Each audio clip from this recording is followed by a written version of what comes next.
معارف القرآن میں لکھا ہوا ہے، حضرت مفتی شفیع صاحب رحمۃ اللہ علیہ نے لکھا،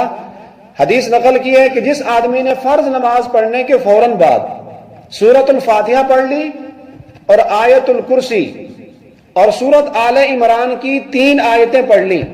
ایک یہ آیت نمبر 18 شہید اللہ انہ لا الہ الا ہو، اور 2 آیتیں آیت نمبر 26 اور 27 قل اللہم مالک الملک تؤتی الملک من تشاء سے لے کر بغیر حساب تک، تو 3 چیزیں بنتی ہیں، سورۃ الفاتحہ، آیت الکرسی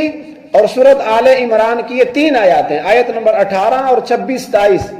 تو حضور علیہ السلام نے فرمایا جو بندہ ہر فرض نماز کے بعد یہ 3 عمل کر لے گا تو اللہ تعالیٰ اس آدمی کے اوپر 70 مرتبہ نظر رحمت فرمائیں گے، اللہ تعالیٰ رحمت کی نظر سے 70 مرتبہ اس کو دیکھیں گے اور اس آدمی کی 70 اللہ تعالیٰ حاجتیں پوری کر دیں گے،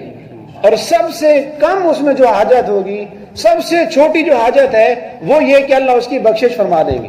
حالانکہ ہمارے نزدیک سب سے بڑی حاجت ہے، لیکن حدیث میں آتا ہے کہ 70 حاجتوں میں سب سے چھوٹی حاجت یہ ہوگی اللہ اس آدمی کی بخشش فرما دیں گے، اور اس سے بڑھ کے آگے فرمایا تیسرا اس پر انعام یہ ہوگا، ان آیات کو پڑھنے کی وجہ سے اللہ تعالیٰ اس آدمی کو ہر حاسد کے حسد سے اور ہر دشمن کے شر سے محفوظ فرما لیں گے، اور دشمنوں حاسدوں کے اوپر اس آدمی کو غلبہ دیں گے۔ تو کتنی بڑی فضیلت ہے اس چھوٹی سی ایک آیت مبارکہ میں، لیکن ہم لوگ